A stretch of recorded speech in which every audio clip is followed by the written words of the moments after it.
Even if I get married, you're still my number one. Is it okay to say you prefer me over that woman? It'd really be sad if we suddenly couldn't meet as soon as you're married, you know? I couldn't believe my ears when I heard Tom's words coming from the living room. It was shocking to actually hear it with my own ears, even though I kind of knew. It's not that I didn't believe it, but Emily's story seems to have been true. I'd heard he was careless with women since a long time ago, but I never imagined it would come to this right before the wedding. Emily and I exchanged glances and quietly left the house. Maybe it was better to find out now, before the marriage certificate was signed. With Emily as an ally, it seems like things will go smoothly from here on out. I thought our relationship had been going well until now because I didn't notice anything, or maybe I was pretending not to notice. So it was like a puzzle that easily falls apart as soon as one piece is missing. One after another, various pieces of evidence about those two that I didn't want to see appeared, and I started to wonder what I had been seeing in Tom, almost to the point of disgust. I will never forgive Tom and Christy. With that resolve in my heart, Emily and I started planning how to give those two a taste of hell. My name is Jessica Young. I'm currently 25 years old, working in the HR department of the administration division at a company, and I'm known as a silent, icy woman, so much so that people say talking to me is like talking to a stone.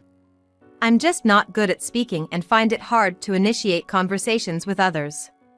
It's not that I prefer to be silent or that I intentionally take a cold attitude. And now, I live in our own home with my fiancé, Tom Smith. At work, where I hardly ever talk, Tom was the only one who proactively tried to strike up conversations with me. Tom is 2 years older than me and is so skilled in the sales department that it wouldn't be an exaggeration to call him the ace. He started talking to me soon after I joined the company as a new grad, and he was relentlessly pursuing me. Despite being in different departments, he frequently asked me out for lunch or drinks. Tom, a refreshing and handsome man, was rumored to be the target of many women from various departments, so I indirectly turned him down, suggesting we shouldn't be alone together. But Tom was persistent and even pushy about wanting to go out with just the two of us. At first, I wasn't even interested, but I gradually became aware of him as a man older than me, acted like a devoted dog around me. Tom always took the lead, was good at talking, and also good at listening. I saw him at work, and he seemed like a serious, capable person. I had turned down his confessions a few times, but after relentless pursuit by Tom, who doesn't easily give up, I eventually gave in. And that's how our relationship started. We've been dating for 3 years now and living together. Tom proposed to me a little before our 3rd anniversary, and we were about to have our wedding. We planned to register our marriage the day after the wedding ceremony. We finished our meal with both of our families, and the wedding planning was going smoothly. That was when I first met Emily, and since we are close in age, it didn't take long for us to become friends. Emily has a friendly personality, and she proactively talked to me, a very quiet person. For the first half a year, I went to the wedding planning meetings with Tom and even went on a date after. But recently, as Tom started saying he was busy at work, I ended up going to the meetings alone more often. You can decide whatever you like, Jessica. I had started to feel that this phrase had become Tom's catchphrase recently. He was also coming home later and later, so I decided to ask him if it really was work. It's really work. I'm sorry for making you feel anxious. I'm just swamped with a big project right now. I'll try to make time from now on. Even though he said this, I couldn't fully accept it, but since he promised to make time, I didn't say anything more. I would just attend the weekly meetings with the planner and then we would go our separate ways. He did make time for me once a week, but he started coming home past midnight during the weekdays. He also started going on more business trips, leaving the house empty. We work at the same company, so I should understand if he's really busy, but looking at the sales department as a whole, they didn't seem to be that busy, and there shouldn't be any business trips. I feel isolated at work, not really having close friends there, and it's starting to weigh me down, making me feel uneasy. I decided to reach out to Emily, the only person I can talk to like a friend. We got in touch and made plans to meet at my house the upcoming weekend, 3 days from now. During those 3 days, Tom would come home late, so the only time we could have a conversation was in the morning. The day of our meeting arrived, and I hadn't even told Tom about seeing Emily. Recently, my conversations with Tom have been nothing more than good morning and have a good day. I wonder, if I wait for Tom to come home, would we be able to talk? I also have work the next day, so I couldn't stay up late into the night. And as always, his business trips seem to fall on the weekends, so we haven't been able to have a proper conversation. Even when I send him messages, he just reads them without replying, and he only answers the phone once out of every 10 times I call. And when he does answer, he immediately says, "I'm at a client's place right now, and it's really busy," before hanging up. While I was pondering about Tom, Emily arrived at my house a bit earlier than the agreed time. We made small talk, and when I mentioned I needed some advice, Emily's expression turned serious. "Wait, my brother?" After I spilled everything, Emily looked shocked. But she quickly started speaking apologetically. "You know, Jessica, I've been debating whether or not to tell you this, but I think I saw my brother downtown during one of his supposed business trips.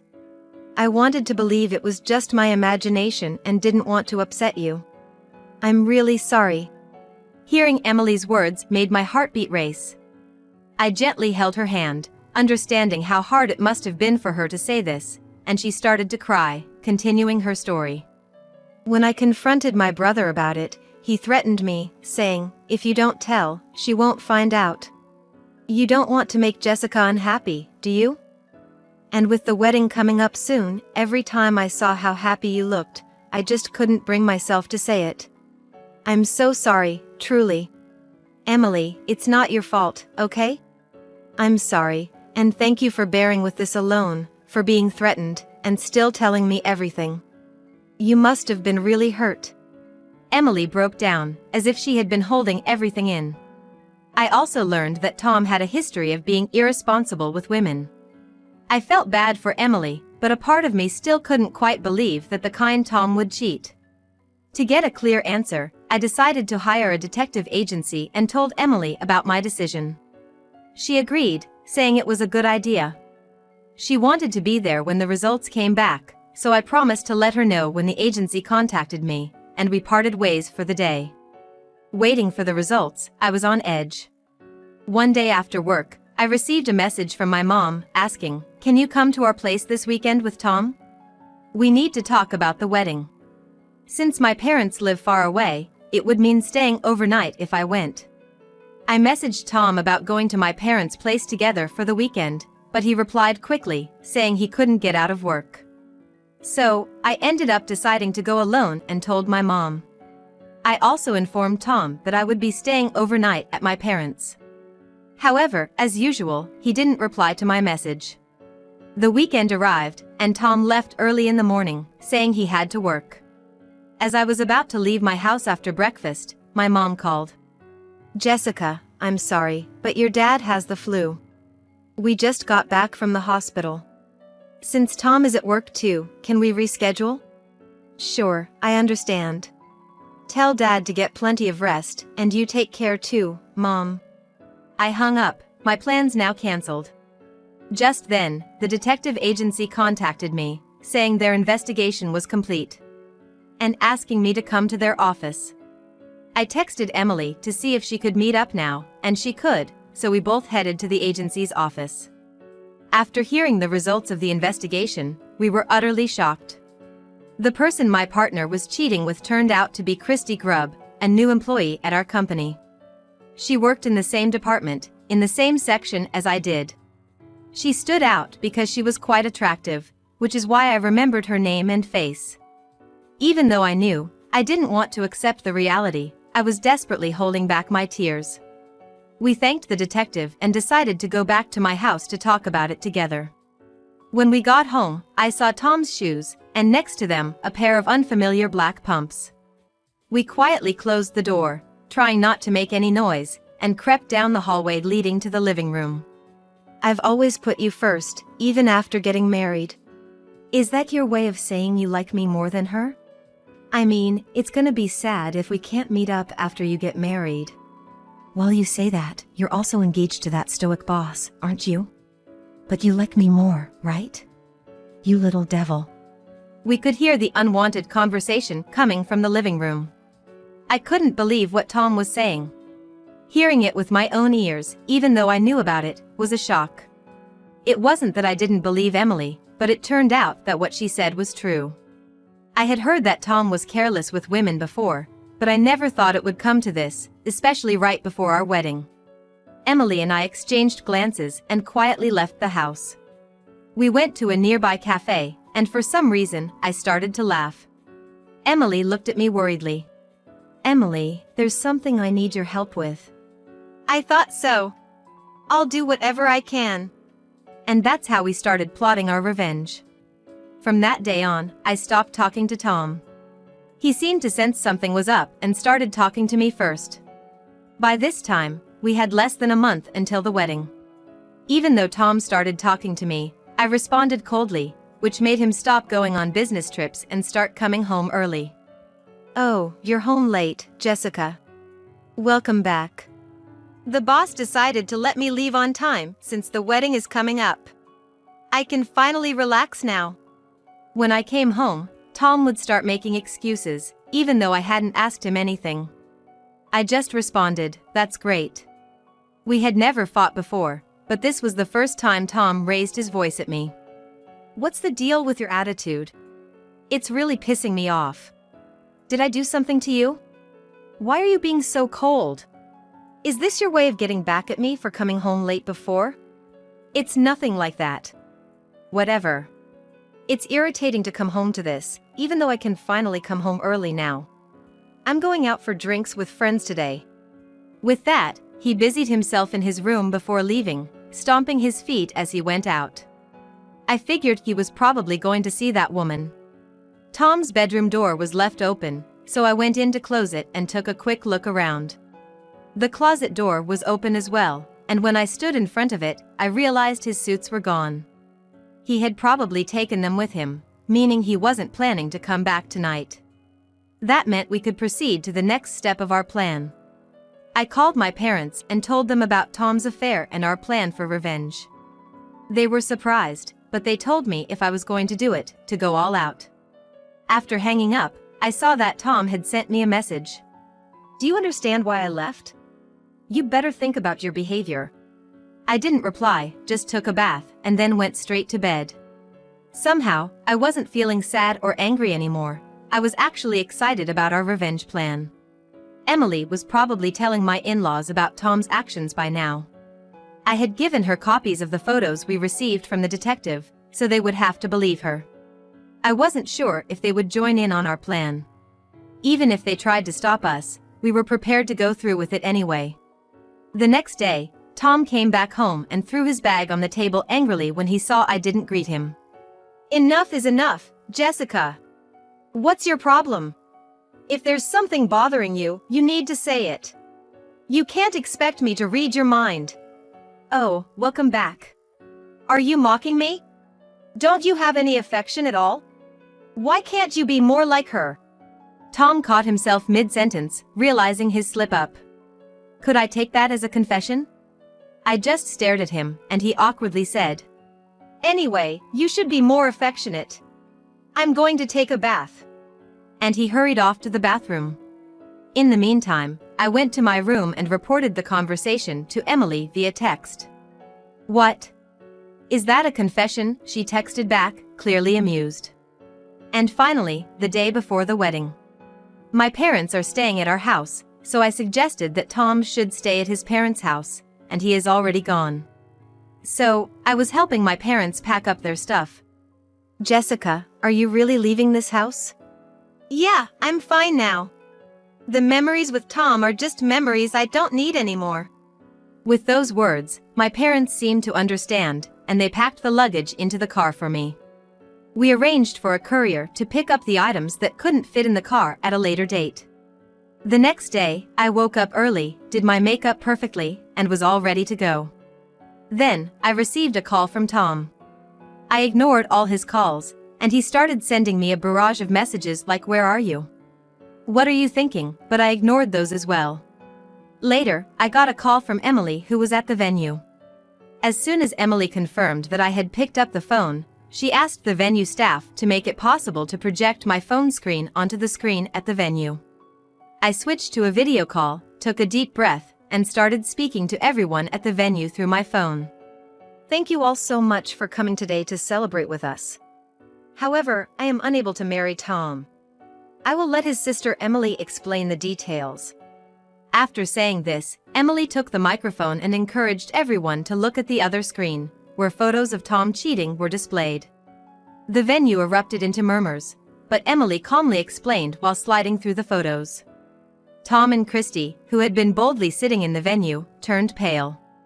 Well, it was their own disgraceful pictures being shown, so it's no wonder they turned pale.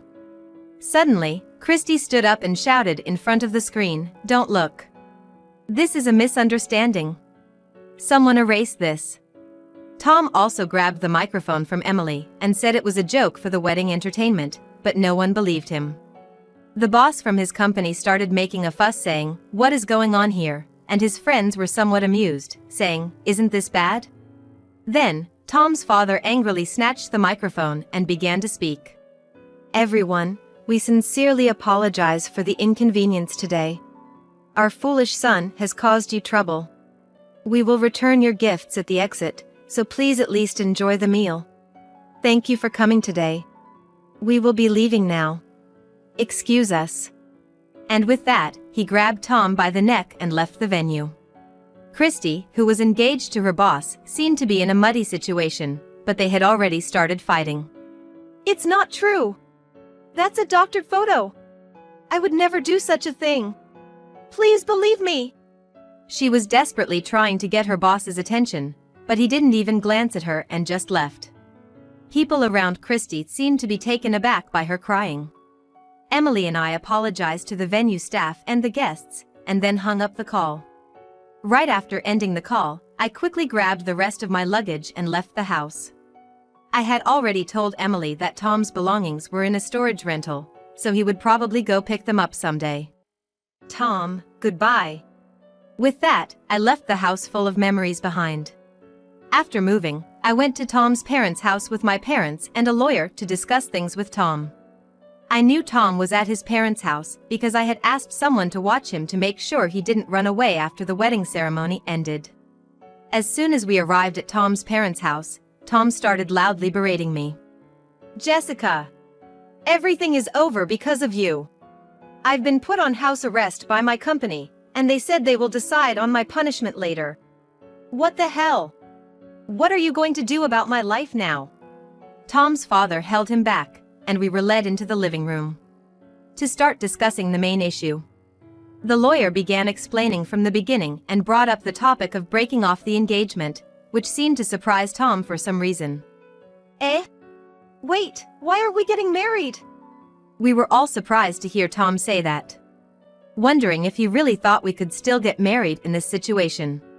I'm sure everyone in the room was thinking the same thing. Of course not. What are you talking about? Well, let's continue with our discussion. Our demands are $50,000 for the wedding cancellation fee and $20,000 for emotional distress. There will be no division of assets. If you refuse this amount, we will immediately take legal action. Tom seemed like he was about to say something, but his father stopped him. It was his father who spoke on his behalf. "Jessica, I'm really sorry for what my foolish son has done. Please, go ahead with your demands, regardless of what this guy has to say. I'll make sure he pays for it himself, whatever it takes." His father was trying to get Tom to say his apologies, to express his regret for what he had done. Seeing his sincerity, I decided to leave without saying anything more. As I left, thinking that it was all over, I realized that I was the center of attention when I got to the office the next day. But since no one talked to me, I was able to go about my work as usual. When it was time to leave, I was about to head home when someone called out to me at the entrance. I turned around to find Christy, with a look of rage on her face. "It's all your fault. Because of you and your meddling. I was this close to marrying into wealth, having a handsome lover, and living a happy life. I will never forgive you. Just as she was about to attack me, Christy's former fiancé came just in time to restrain her. "This isn't Ms. Young's fault. I had my suspicions about you from the start. Besides, your extravagant spending was getting out of hand. I would have called off the engagement regardless of this situation." With that, Christy broke down in tears right there. He called the police, and they took Christy away. She was given a stern warning by the police for attempting to harm me. The next day, I thanked him and thought I could finally get back to my normal life, but it wasn't that simple. I accidentally answered a call from Tom. "Ah, thank goodness. I finally got through to you. Jessica, can't we start over?"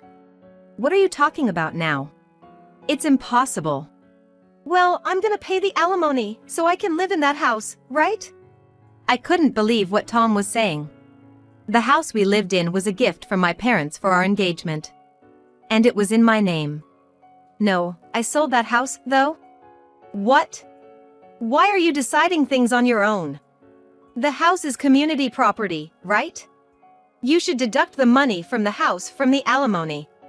"First of all, that house was bought by my parents under my name. It doesn't count as community property. Talking to you is giving me a headache. Don't call me anymore. Goodbye." Tom was still saying something, but I hung up without listening and immediately blocked his number. I then called Emily to tell her about the contact from Tom, and we agreed to meet up later. Today's the day I'm meeting up with Emily. We decided to catch up over a cup of coffee at a cafe and talk about how Tom has been doing. I heard he's dealing with a lot right now, including alimony from me, a cancellation fee from the wedding venue, and alimony from Christy's former fiancé, all adding up to around $100,000.